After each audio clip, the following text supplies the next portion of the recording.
if we'll be able to shop again, it's up in the air right now. Governments are lost. They're doing their best. We got a lot of people, God, from doctors and nurses scrambling. They're putting in harm's way. Wow, just a couple of months ago, we were all okay, and now look what's happened. So God, I pray right now, as this season has come upon us abruptly, and God, a lot of us has become complacent. Complacent is a killer to sin. Complacency is a killer to our remembrance of God and what He has done. What He has done. As a matter of fact, Christy, can you give me my cup? As a matter of fact, this is what Moses said. Moses says, hey, don't forget. Don't forget when you come into the promises of God, what God had done for you. Don't forget that it is God that overthrew the kings. It is God that overthrew the lands. And God gave you the cities, and God gave you all those lands. Well, think about what God has done for us at the cross. And that's why Jesus knew that we would forget. And this is why He said, as long as you meet, do this. Do this, eat, drink, and eat in remembrance of me. We're no different than the children of Israel. That's why Jesus left us with a meal that would be a reminder of what God did at the cross, of what God did at the tomb. God is with you. God is with you. He has not forsaken you. This is it. This is a sign that He's with us. All pain, all agony, all frustration. This is it right here. This is the remembrance. So if you're feeling lonely today, I remind you He's with you. If you're feeling anxiety, overwhelmed, He's with you. If you don't know what to do, He's with you. He's with you. So I pray now, Father, that there would be strength and there would be wisdom. Let us use this season to grow in our faith. Let us, Father, grow in this season to be stronger, to be greater. God, there's things that we wanted to do that we would never would have done if you wouldn't allow disruptions in our lives. Father, why? Because you deliver us to develop us, and it is through disruptions. Because there is complacency in our lives. And complacency is a killer. So this is what you're doing. This is what you're doing this season, Father. So I pray right now. Come on, Joe. Will you sing? Joe's going to sing. I'll come back real quick and we'll be dismissed. Thank you.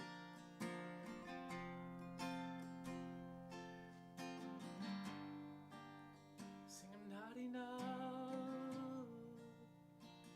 Yeah. I'm not enough. Unless you come, will you meet me here again? 'Cause all I want is all you are. Will you meet me here again? 'Cause not for a minute was I forsaken. The Lord is in this place. The Lord is in this place. Come, Holy Spirit, and dry bones awaken. The Lord is in this place. The Lord is in this place. Not for a minute was I forsaken. The Lord is in this place. The Lord is in this place. Come, Holy Spirit, and dry bones awaken. The Lord is in this place. The Lord is in this. Not enough. I'm not enough. Unless you come, will you meet me here again? 'Cause all I want is all you are. Will you meet me here again? I'm not enough, not enough. I'm not enough unless you come. Will you meet me here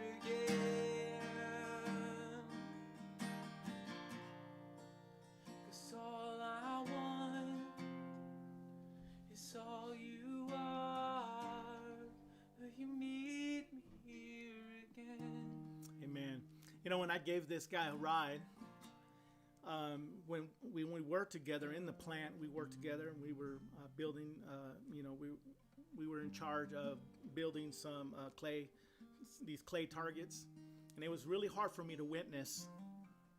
Well, God not only was He dealing with my anger, but somehow I had to witness to this guy, and so that disruption, because I was just thinking here as I was talking about to you about this, how God dealt with my anger.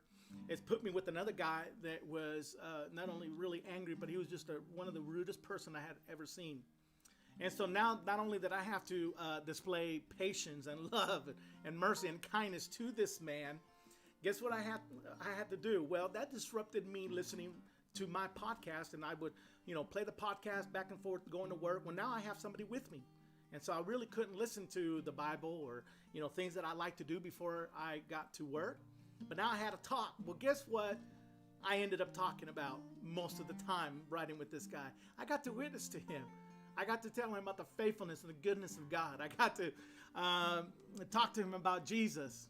And he knew better than to be rude to me because he was at my mercy. Well, I didn't know that. That's what I'm talking about when God disrupts. God plans it. We don't all see it. Now I look back and think about it. There were so many things that took place of me giving this guy a ride. He became one of my good friends. We texted and we called. When I had surgery in my arm and in my appendix, he was one of the first ones to call me. Ain't that something? He was this rude guy, didn't want to talk. He never wanted to listen to anything I had to say. But now, not only is he put in a situation now at my mercy, at the Christian, but now I'm put at his mercy. God disrupted his life. God disrupted my life. Why? Because God wanted to do something.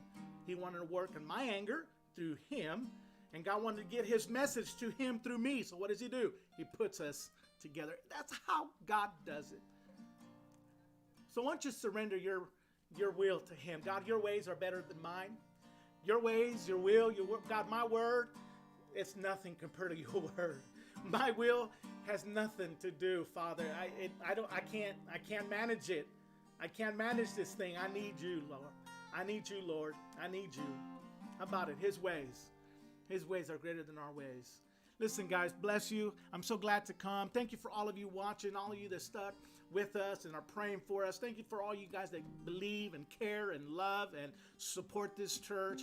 I'm so excited. I am so excited for what God is going to do. Who knows what the church is going to look like here in a few months?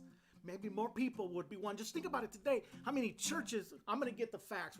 Nikki, let's look for that. I don't know how many churches went online today, but I bet there was a whole bunch of televangelists overnight, just like that. Televangelists preaching. Joel Osteen had nothing on preachers today because, man, they're all over social media. So who knows how many people came to the Lord? They're all stuck at home. They can't go anywhere. And now Sunday morning, social media is flooded with preachers like me all over this country.